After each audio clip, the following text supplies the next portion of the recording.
D'abord, je souhaite remercier l'UPM et MADEP pour l'organisation de cette conférence. Donc, je suis Douchmani Idrissi, je suis ingénieur d'État de l'économie média, je suis docteur en tourisme, développement durable et communication et j'ai passé 7 ans en tant que délégué régional du tourisme à Marrakech. Donc, c'est un cursus tellement diversifié, mais qui fait aujourd'hui que c'est une expertise un peu entre tout ce qui est académique, scientifique et l'expérience terrain qui me donne aussi, qui me donne aujourd'hui l'opportunité, l'occasion de partager cette expertise avec les acteurs de l'avenir comme vous. Donc, avant de rentrer bien sûr dans le vif du sujet, je souhaite tout d'abord remercier Césaré, parce que j'ai répondu présente même avant de réfléchir sur la thématique, etc. Pourquoi? Parce que je suis très consciente aujourd'hui que le cadre académique qui nous réunit aujourd'hui, c'est l'avenir. Parce que les universités, ils ont toujours traité des sujets de grande valeur ajoutée, d'une réelle valeur ajoutée, surtout pour l'avenir de notre pays. Et moi, je suis très consciente et convaincue que vous, en tant qu'acteurs de demain, vous constituez cet avenir. Donc, il est important aujourd'hui que les universités redoublent d'efforts pour illuminer quelques facettes qui sont parfois très discrètes autour des sujets, de plusieurs sujets qui intéressent notre pays pour l'avenir de notre pays. Dans le tourisme qui nous réunit aujourd'hui et pour lequel je souhaite dire que c'est un secteur qui a engagé des discussions très élargies depuis le début de la pandémie. C'est un secteur qui a travaillé sur ses premiers scénarios de reprise. C'est un secteur qui nécessite de nous, en tant qu'acteurs universitaires, d'engager une discussion très élargie, comme je l'ai dit au départ, pour apporter les meilleures réponses aux acteurs, à d'autres acteurs qui sont en quête d'une résolution d'une grande équation, une équation très complexe pour assurer une reprise sûre et durable d'une industrie qui contribue au développement économique de notre pays par le PIB, qui est un vecteur social important en termes de création d'emplois, en termes d'amélioration des conditions de vie, etc. Donc aujourd'hui, vous en tant qu'acteurs de demain, vous serez bien sûr amenés à assurer cette relève d'un secteur qui est aujourd'hui en phase de reconstruction. Parce que si on veut se situer aujourd'hui par rapport au début de la pandémie, on était dans un état au départ d'une paralysie totale, ensuite à une étape d'adaptation et de compréhension, ensuite à une étape d'innovation pour faire la différence. Aujourd'hui, on est dans une étape de retransformation. D'ailleurs, la pandémie, il est en train de faire une retransformation, une réinvention de toute l'humanité d'une manière générale. Déjà, le secteur touristique, il est devant un défi très majeur et très important, lequel? C'est d'abord comment peut-on répondre aux nouvelles exigences de la clientèle, parce que même la demande est en train d'évoluer, la demande touristique. Comment peut-on, bien sûr, répondre à une réalité de marché qui est complètement différente par rapport au passé? Différente parce que, tout simplement, nous sommes en train de vivre dans une vive agitation, dans une effervescence très remarquable, mais aussi dans une volatilité sans précédent.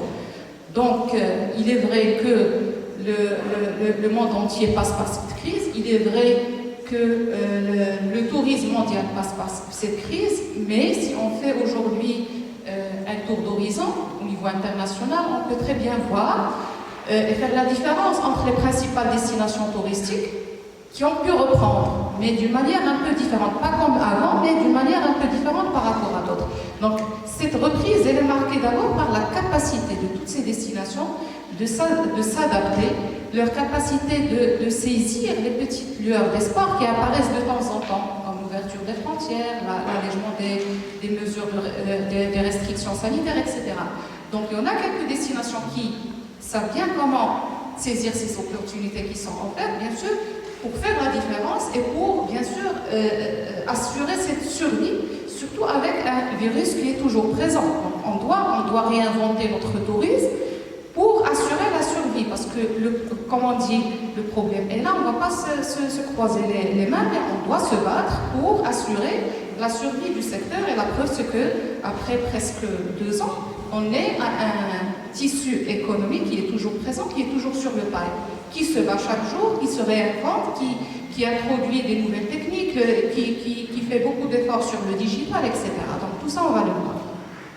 Donc, bien sûr, vous êtes conscient que l'industrie touristique, elle a toujours été une industrie résiliente, et même le monde académique et les chercheurs et les scientifiques, ils ont toujours travaillé sur ce concept de la résilience pour les destinations touristiques. Il a même démontré sa capacité de forte résilience, surtout si on prend le cas de Marrakech, la région Marrakech-Safi. Donc, il a toujours été résilient face à toutes les crises qu'elle a déjà passées. La dernière crise, c'est la faillite du tour opérateur Thomas Cook, qui était vraiment une crise importante. Sans citer bien sûr les différents actes terroristes, la guerre du Golfe, etc. Donc, elle a toujours pu rebondir, mais comment? Elle a pu rebondir grâce à ses acteurs. Quand je dis acteurs, bien sûr, tous les représentants du secteur public et privé, toutes les forces vives qui peuvent contribuer, la société civile également. Donc, aujourd'hui, si on a une industrie qui a progressé, parce qu'elle a toujours été résiliente, et c'est ce qui fait aujourd'hui que tous les éléments, les solutions qui ont été apportées par ces acteurs, qui fait aujourd'hui que c'est qu'on a toujours appelé les facteurs de résilience. Donc, toutes les solutions, toutes les actions qui sont menées, ils sont des facteurs de résilience. Mais, comme je l'ai dit, c'est un concept qui a été largement étudié par les chercheurs scientifiques, en se basant sur des études de cas de destination qui ont été résilientes, mais l'objectif, c'est-à-dire toujours, ça a été de comment peut-on assurer la survie. C'est ce qu'on a essayé de faire au début de la crise. On a essayé d'assurer une survie de cette industrie, d'abord par la sauvegarde de l'emploi. Mais on a très bien remarqué, même par l'évolution des concepts, que la survie n'était pas nécessaire, n'était pas suffisante plutôt. Mais il l'a dépassé à un niveau d'adaptation et d'innovation et à un autre niveau. Et aujourd'hui, il est important pour vous en tant qu'acteur de demain, acteur qui a eu l'occasion de réaliser ses études dans une destination comme Marrakech-Safi, donc qu'on retrace aujourd'hui ensemble.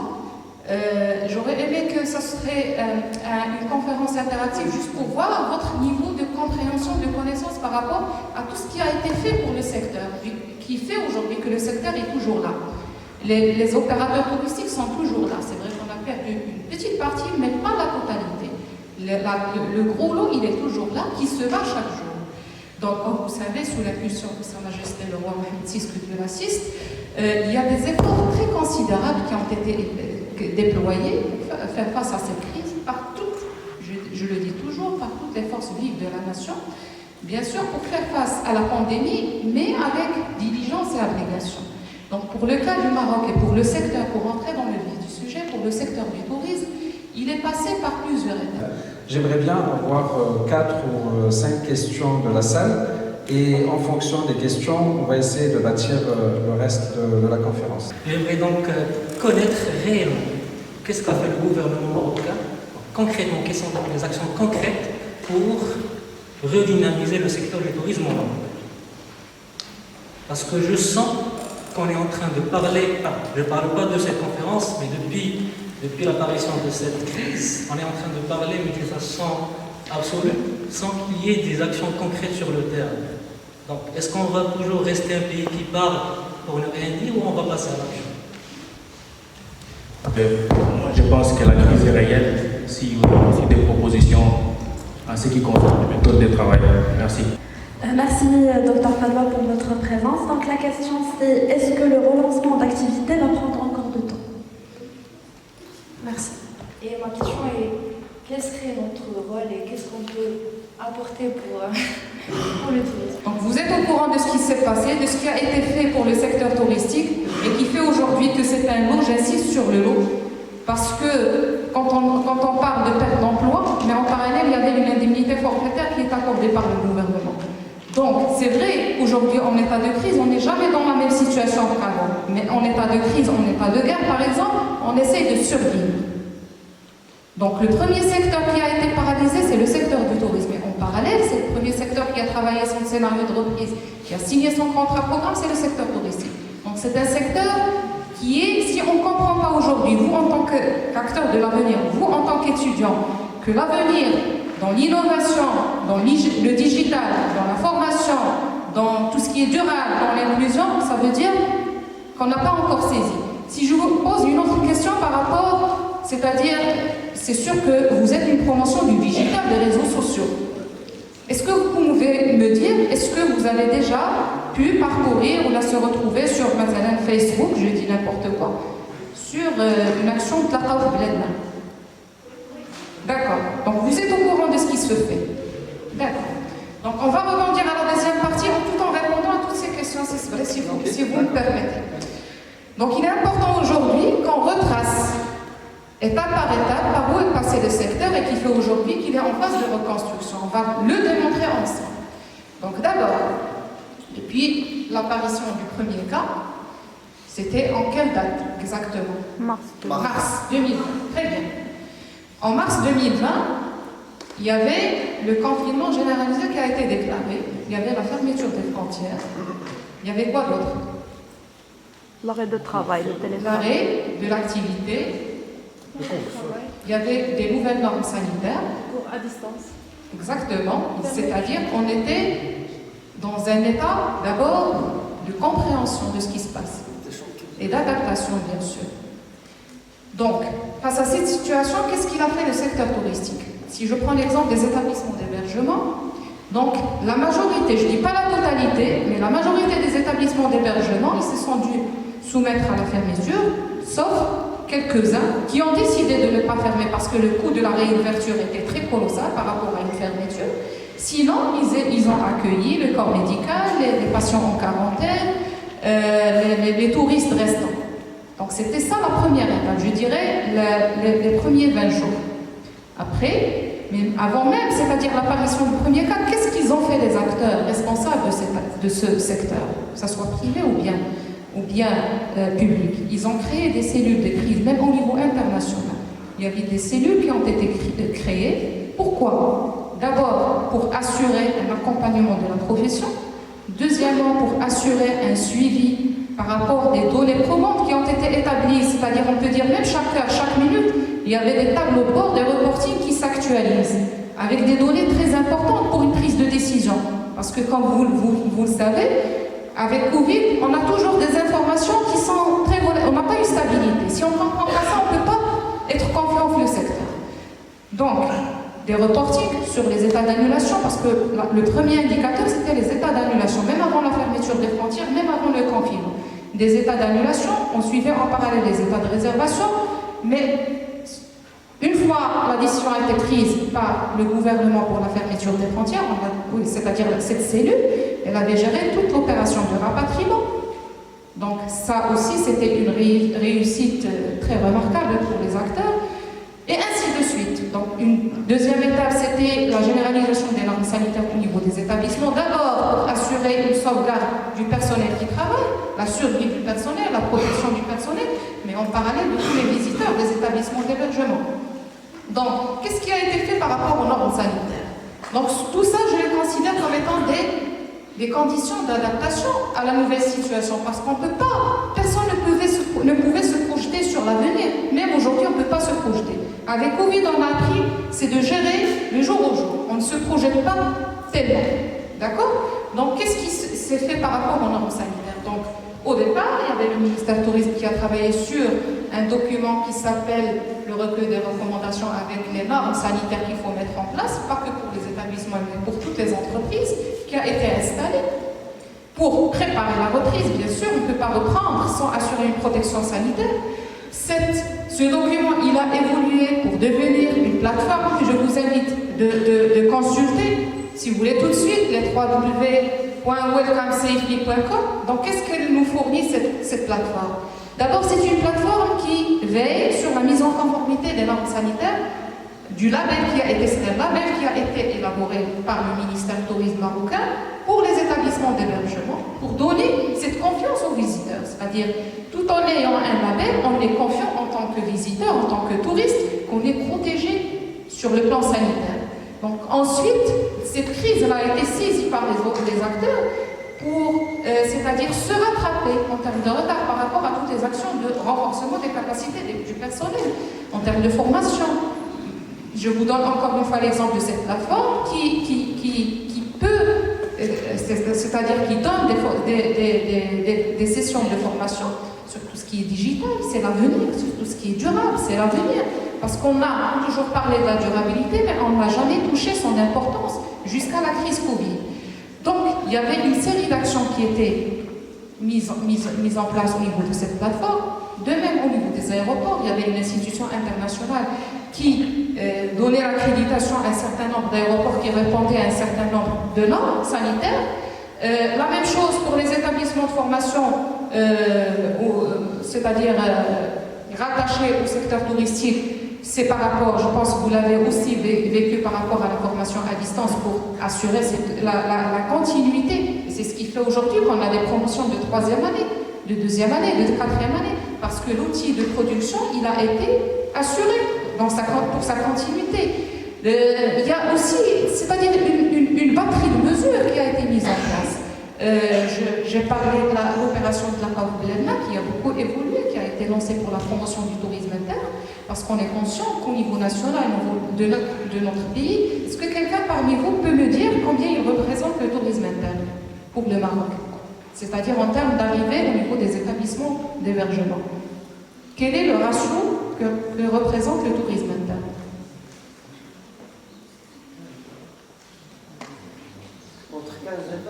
On est encore plus, on est au niveau national à peu près à 30%, au niveau de la région Marrakech-Safi, on est à 36%. Donc c'est une demande qui était tout près de nous, c'est-à-dire avec 36%, si on pouvait la saisir, c'est-à-dire pendant la phase de reprise, on est sûr qu'on va couvrir d'abord nos charges, on va assurer cette survie qu'on est en train de chercher. On n'est pas en train de chercher aujourd'hui le luxe, c'est-à-dire de revenir sur les chiffres de 2019. On est en train de chercher comment peut-on assurer la survie.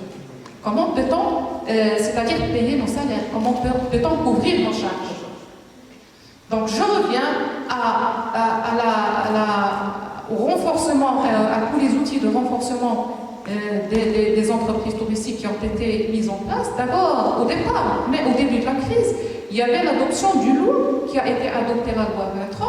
Il a été adopté pour tout ce qui est contrat de voyage, surtout pour les agences de voyage, pour qu'elles puissent fournir des avoirs à leurs clients qui ont déjà payé les PAC. Donc, les touristes, et c'est la même chose aujourd'hui avec la fermeture des frontières actuelles, c'est-à-dire qu'il y a plusieurs, que ce soit des Marocains ou bien des étrangers, qui ont déjà payé, c'est-à-dire les voyages. Mais qui va protéger ce consommateur? C'est dans ce sens que l'Organisation mondiale, qui peut me dire qu'est-ce qu'elle fait? C'est quoi le rôle de l'Organisation mondiale du tourisme? Est-ce que vous avez une idée sur le rôle de l'Organisation mondiale du tourisme? Donc c'est une institution qui est rattachée aux Nations Unies qui s'occupe du tourisme au niveau mondial. C'est elle qui porte la voix du tourisme. Il regroupe les gouvernements, les professionnels, etc. D'accord? Donc l'idée est claire. Donc, en termes d'innovation, pourquoi j'insiste sur l'innovation? Parce que si on n'est pas innovant, et vous en tant qu'acteur demain, vous n'êtes pas innovant, vous ne pouvez pas se positionner dans le tourisme de demain.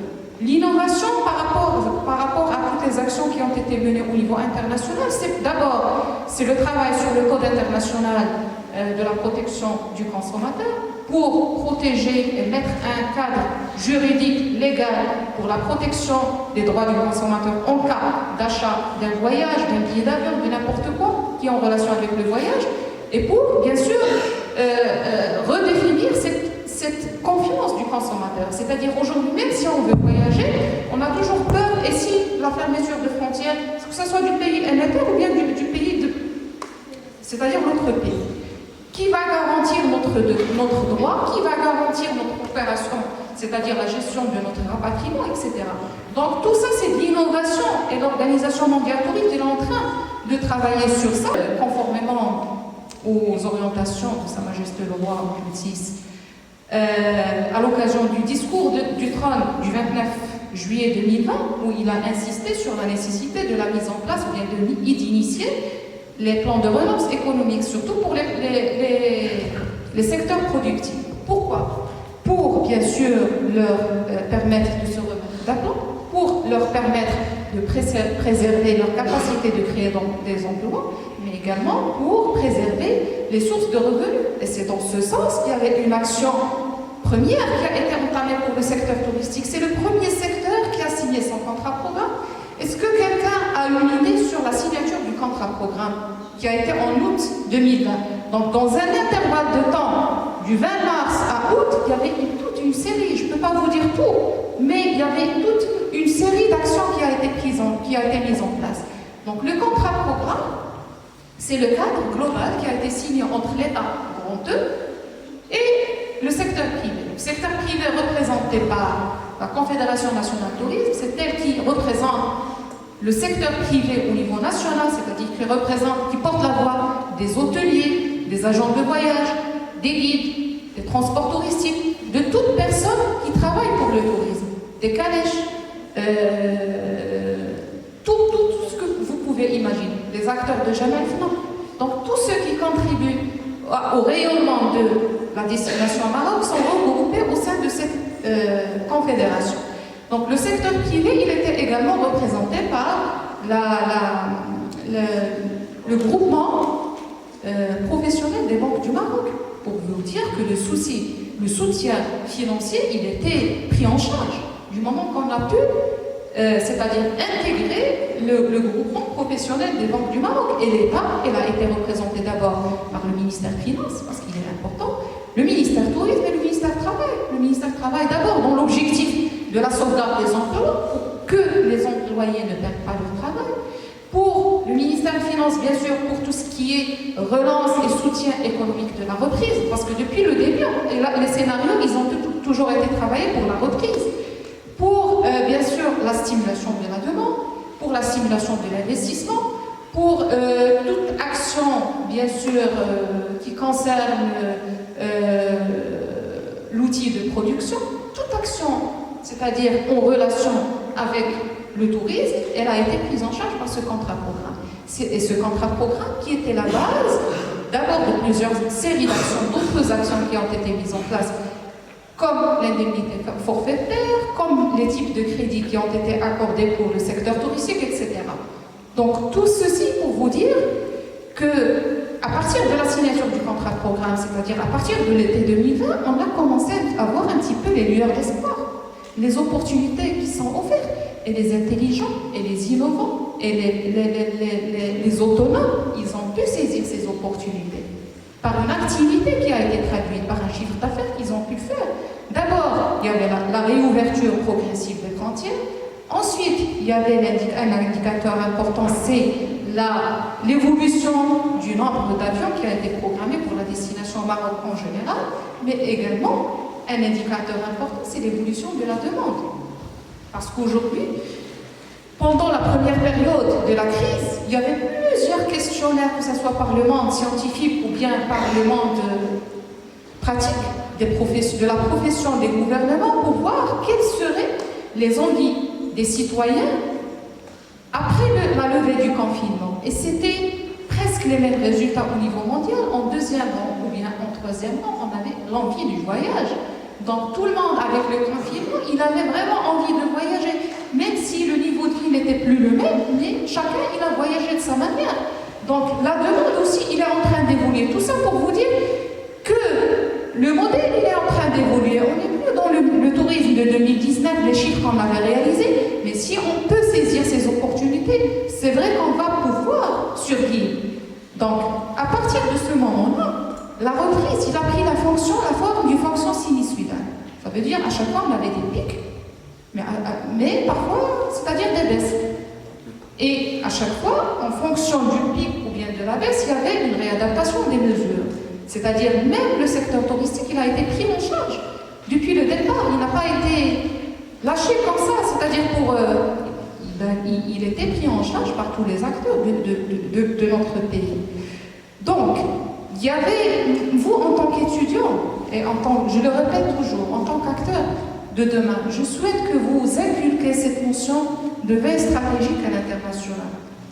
Dans tout votre parcours, c'est-à-dire de l'avenir, que ce soit dans les études ou bien dans le monde professionnel, peut-être qu'en tant qu'acteur innovant, vous souhaitez innover quelque chose pour le tourisme, mais si on est dans un esprit de veille stratégique sur ce qui se passe à l'international, on peut voir par exemple les best practices de ce qui se passe à l'international. On peut gagner beaucoup de temps sur des techniques qui sont déjà développées par d'autres destinations qu'on peut améliorer au lieu de passer beaucoup de temps sur le développement d'aide. il est important. Je pense que vous êtes une génération du digital.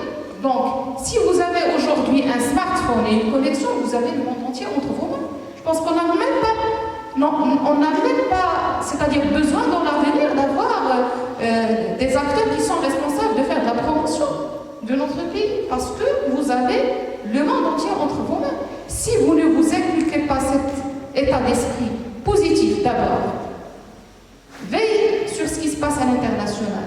À chaque fois, il y avait des petites lueurs d'espoir. Et dernièrement, avant la tenue de l'Assemblée générale de l'OMT, l'Organisation mondiale du tourisme, elle a lancé un concours au niveau mondial pour la sélection des villages touristiques qui considèrent que le tourisme est un pilier de développement du monde rural.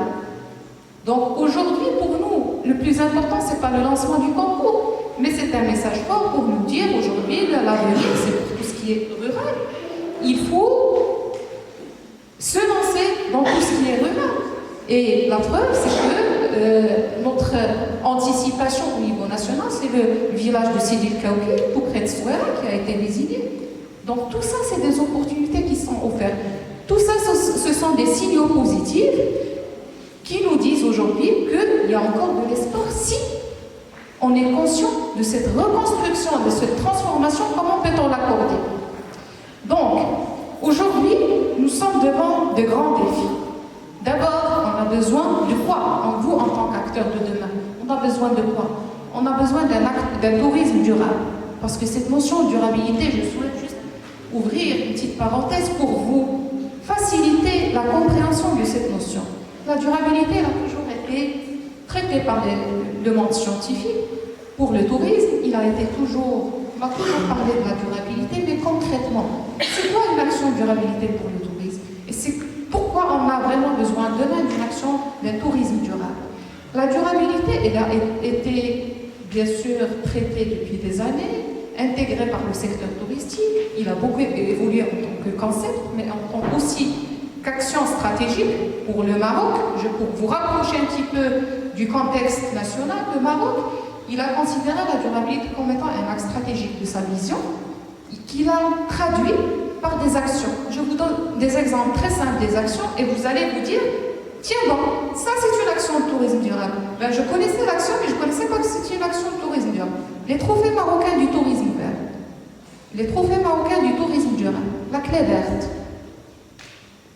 la charte marocaine du tourisme durable, la journée marocaine du tourisme durable, la présence du Maroc sur le plan international en tant que co-lead à côté de plusieurs pays, de plusieurs programmes au niveau international. Donc tout ça, ça a été pris en charge. On est en train de rassembler une population de plus en plus sensibilisée par rapport aux actions de la durabilité. On est chaque jour dans notre vie quotidienne, on est en train d'entamer des actions de la durabilité sans qu'on le sache. Du côté institutionnel, c'est quoi la durabilité? La durabilité, elle a été le contexte marocain comme étant un pilier de la vision 2020, mais un événement qui était important, c'est l'adoption des Nations Unies des 17 objectifs de développement durable, les ODD. J'en suis sûre que vous avez déjà vu ce que c'est les ODD. Donc il y avait 17 objectifs qui ont été tracés pour le monde entier à l'horizon 2030, et le tourisme, il était présent à travers 3 objectifs. Objectif 8, 12 et 14, qu'est-ce qu'ils disent ces objectifs? D'abord, on a besoin d'une industrie qui contribue au développement économique, on a besoin d'une industrie qui prend soin de son environnement, on a besoin d'une industrie qui crée des emplois. D'une manière plus développée, on a besoin d'une industrie qui participe à la production et à la consommation durable, les PCD. On a besoin également d'une protection de tout le littoral, les mers, etc. Donc, et pour concrétiser la participation de ce secteur qui peut contribuer à la réalisation de ces 17 objectifs, la dernière COP, la COP 26, le secteur touristique, à travers l'organisation qui porte la voix du secteur dans le monde entier, est là, c'est-à-dire adopter un projet d'engagement pour une action climat, c'est-à-dire d'ici quelques années, la réduction des émissions des gaz à effet de serre, mais avec un objectif bien sûr optimal, c'est l'élimination des effets des gaz à effet de serre. Donc c'est un engagement réel du secteur. Donc je ferme la parenthèse, j'espère bien que j'ai pu vous rapprocher par rapport à cette notion. Donc vous, en tant qu'acteur de demain, on a besoin d'un tourisme inclusif. C'est quoi un tourisme inclusif? C'est-à-dire qui inclut tout le monde, qui ne laisse personne de côté. L'action qui a été lancée par l'OMT pour les villages touristiques, qui donne une importance, qui considère que le tourisme comme étant un pilier de développement rural, ça veut dire qu'ils souhaitent aujourd'hui, pour le cas de notre région, on ne veut plus que c'est Marrakech qui est le bassin émetteur. On souhaite que les touristes viennent, par exemple, pour LFA. On souhaite que le tourisme vienne pour Sidi Kaouki. On souhaite que les touristes viennent pour la Montgolfière au niveau de Hamna. On souhaite repositionner la plage à Hamna. Parce que c'est quoi notre défi? Quand j'étais délégué du tourisme à l'époque, c'était la durée moyenne de séjour. C'est-à-dire les touristes, ils viennent pour 3 nuits, qu'on n'a pu jamais faire bouger. Et la seule solution, c'était de créer de nouveaux produits, c'était de retourner vers les environs de Marrakech pour créer de nouvelles opportunités, une nouvelle expérience authentique. C'est dans ce sens que la région de Marrakech, elle était même anticipative par rapport à cette action. Je vous invite également à consulter la page www.visitemarrakech.com pour voir tous les circuits touristiques qui ont été créés. À travers cette page, vous pouvez voir des capsules vidéo qui ont été mises en place pour la promotion de tous les sites touristiques sans, bien sûr, laisser de côté. Vous pouvez voir Chichaou sur le positionnement touristique, qui n'était pas avant. Vous pouvez voir plusieurs sites qui n'étaient pas avant. Mais l'idée, c'était de créer, c'est-à-dire des circuits qui peuvent relier tout le territoire et sans laisser aucun territoire de côté, bien sûr, tout en offrant une nouvelle expérience de vie pour les touristes. Donc aujourd'hui, si je souhaite, bien sûr, résumer tout ce que je viens de dire, c'est juste pour vous dire qu'il y a un travail très remarquable qui a été fait. Il y a un travail, comme je l'ai dit, c'est le premier secteur qui a travaillé sur les scénarios de reprise, le premier secteur qui a signé son contrat programme. C'est un secteur qui a été pris en charge depuis le début, qui a été suivi par tous les acteurs. C'est un secteur, et vous avez la chance aujourd'hui de réaliser vos études au niveau de la première destination touristique, qui a rayonné au niveau national, qui a rayonné éventuellement au niveau africain, mais qui a rayonné aussi au niveau international, et qui va continuer de rayonner. Ça, on n'en doute pas, on est sûr que Marrakech, elle va se repositionner. Donc, votre rôle, c'est quoi? C'est d'être innovant. Pourquoi? Pourquoi on donne cette importance au tourisme? Pourquoi on donne cette importance au secteur du tourisme? Parce qu'au niveau mondial, c'est un secteur qui emploie une personne, qui assure l'emploi pour une personne sur 10. Donc c'est un secteur qui a un impact social important. Donc il est important aujourd'hui de se positionner dans un état d'esprit très positif. Bien sûr, c'est comme ça qu'on peut réassurer ce positionnement de la destination Marrakech dans un état d'esprit innovant. Et j'ai laissé ce petit message à la fin pour bien sûr vous dire qu'on a toujours les lueurs d'espoir. La dernière décision qui a été adoptée par l'OMT, c'est l'ouverture d'un bureau régional africain à Marrakech, représentant de l'OMT. Donc c'est une très bonne nouvelle pour Marrakech. Ça veut dire que Marrakech, il rayonne toujours. Vous avez la chance de réaliser vos études dans cette destination. Vous avez tout l'écosystème qui est tout près de vous. Donc, tout ceci pour vous dire que l'avenir, il est très prometteur, tout en gardant un état d'esprit, je le répète, innovant, positif, quoi d'autre? Qui peut récapituler? C'est-à-dire vous devez être autonome. N'attendez jamais de l'université de vous faire apprendre tout. Vous avez un smartphone et une connexion, vous avez tous les cours entre les mains. Vous avez toutes les technologies entre les mains. Il faut être autonome. On a appris à être autonome avec la crise sanitaire. Donc, vous êtes les porteurs de cette industrie qui a un impact social, économique et environnemental. Donc, on est dans l'obligation de l'inscrire dans une dimension durable et inclusive. Donc, c'est vous, les acteurs de demain, qui vont assurer cette transformation. La reconstruction, il est en train de se faire. Si on n'est pas conscient qu'aujourd'hui, il y a une reconstruction, si on s'attend à ce qu'on ait les chiffres de 2017, nous continuons notre vie d'une manière très souple et très à l'aise. Donc c'est la même chose pour vous. Inscrivez-vous dans une logique de transformation, de veille stratégique à l'international, c'est très important pour vous, pour voir les évolutions des grandes chaînes, l'évolution. Si je prends par exemple l'exemple du groupe Accor, est-ce que vous avez une idée de ce qui a été fait par le groupe pour, c'est-à-dire assurer la survie de ce groupe? Ben, je vous invite à voir toutes les actions qui ont été menées. Et c'est ça la veille stratégique à l'international, pour vous faciliter un petit peu quelques notions. Donc, sans trop m'étaler, si c'est vrai, je souhaite encore une fois vous remercier et bien sûr réouvrir le débat. Je vous remercie pour votre patience et pour votre attention. Donc, je reste ouverte encore une fois. Ma question, c'est est-ce que le Covid-19 c'est une opportunité de transformation positive pour le secteur du tourisme? Car le coût de fermeture de frontières a eu un impact sur l'industrie du tourisme. On peut parler sur le moyen de terme. C'est une façon de transformer le tourisme vers un tourisme qui est durable. On a eu l'occasion d'aller à Evelyn la semaine dernière pour voir Kasbah Douchan Tort qui a fait un énorme pas dans ce trajet de tourisme durable.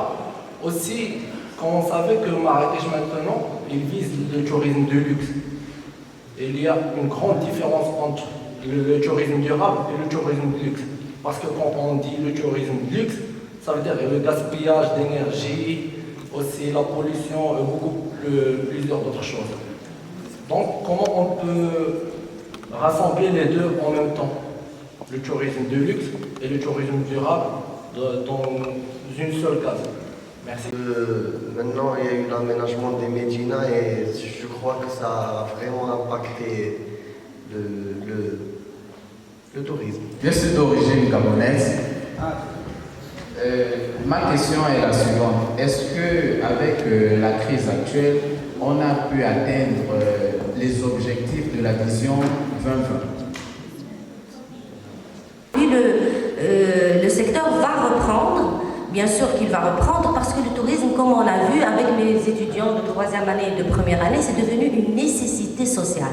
Ce n'est plus un luxe. Ce n'est plus donc on l'a essayé pendant le Covid. Dès que les gens étaient fermés un petit peu chez eux, ils avaient le besoin de partir. Et donc, dès que ça va relancer vraiment à fond. Maintenant, j'ai une petite question à Mme Chebani parce que le sujet m'intéresse. Elle a dit la relance de Jamal Fna. Je voulais bien savoir comment un lieu donc, de public, donc, comme Jamal Fna, peut relancer et assurer la durabilité de ce qui est culturel. Merci beaucoup. Merci à toute la salle pour toutes les questions qui ont été, qui reprennent un petit peu les états d'esprit de chacun. Et l'objectif aujourd'hui de cette conférence, c'est pas de faire un discours politique parce que je ne représente aucune institution, mais l'objectif c'est de donner un message très positif aux étudiants parce qu'ils sont déjà là, ils sont engagés. Et nous sommes, je l'ai dit, comme dans un état de guerre. Dans un état de guerre, on a deux solutions. Soit on va baisser les bras, soit on va avancer, soit on va gagner. Donc aujourd'hui, nous sommes devant un challenge commun et une action collective, une action coordonnée. Donc la coordination, d'abord, il vient d'où? Il vient de toutes les données probantes. Est-ce qu'aujourd'hui, on a des chiffres officiels du nombre d'entreprises qui sont déclarées en faillite? D'abord, pour dire qu'il y a une population qui est touchée. On est conscient qu'il y a une population qui est touchée, que ce soit au niveau des activités directement liées au tourisme ou bien des autres activités connexes.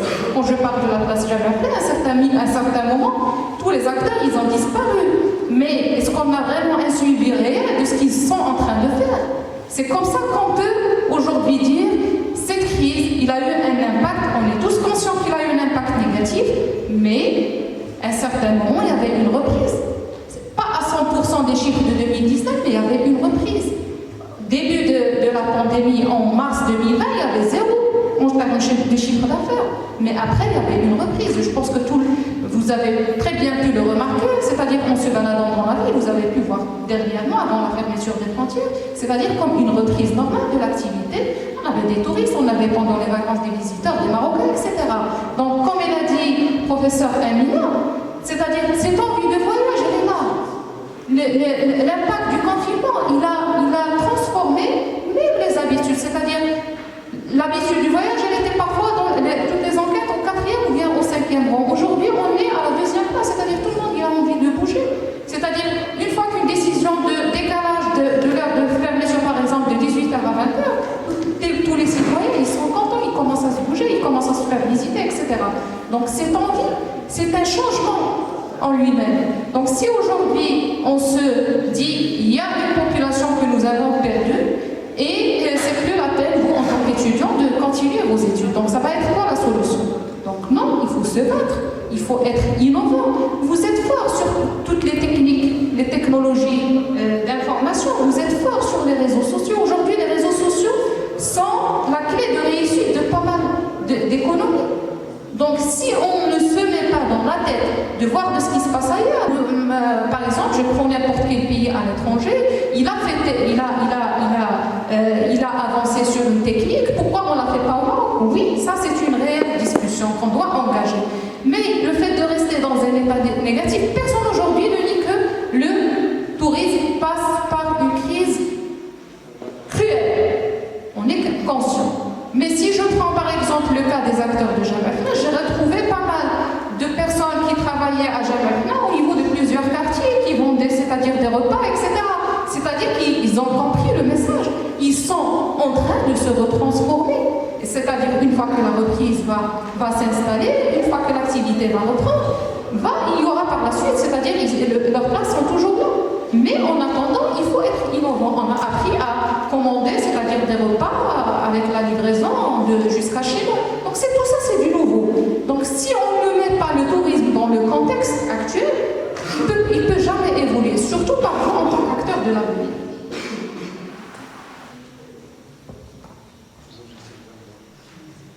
Donc par rapport aux objectifs 2020, on n'est pas là du tout pour critiquer la politique et la vision stratégique du royaume, parce que chaque stratégie, il a ses points forts et ses points faibles. Donc aujourd'hui, si on est à 2021, ou bien si je recule un petit peu en 2020, et si on fait le bilan, on a presque réalisé les objectifs. Sans être, bien sûr, dedans, mais on a presque évalué, on a presque réalisé, mais on a presque dépassé en termes de nombre d'arrivées, en termes...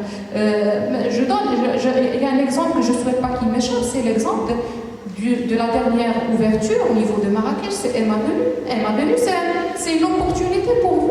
Emma Venue, c'est un exemple d'espoir, c'est un exemple de confiance dans la destination, que la destination va reprendre.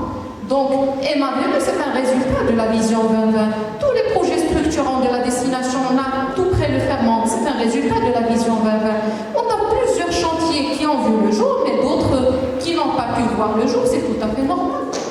Donc, aujourd'hui, nous sommes encore une fois, pour finir et pour vous dire que, je l'ai dit, je ne sais pas pour combien de fois, mais vous êtes les acteurs de demain. Changez votre état d'esprit, même dans votre vie quotidienne. Arrêtez d'être négatif, parce que vous avez toutes les opportunités devant vous, et vous, en tant qu'étudiant au niveau de VATEC, vous êtes très chanceux. Donc, apportez avec vous cet esprit positif pour, c'est-à-dire, assurer cette transformation dont on a besoin. On a besoin de mettre dans la tête que le monde entier, l'humanité est en train de se transformer, de se réinventer. Donc il est important que d'inscrire le secteur touristique dans cette logique. Et merci. J'espère bien que j'ai répondu à toutes les questions. Je tiens à remercier en votre nom encore une fois Madame Jibani Boulissi qui est venue partager avec nous son expérience.